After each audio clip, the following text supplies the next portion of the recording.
मेरे भाइयों सभी को राम राम। मेरे यूट्यूब ब्लॉग में आपका स्वागत है। ये देखो एक और भाभी आई है हमसे सुबह सुबह मिलने।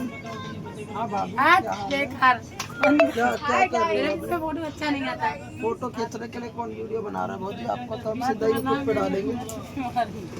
आपके नई हमारे यूट्यूब चैनल ये हमारी संध्या भाभी। बहुत गंदा फोटो आ रहा, बंद कर इसको। गंदा जैसा शकल होगा वैसी फोटो आएगी भाभी।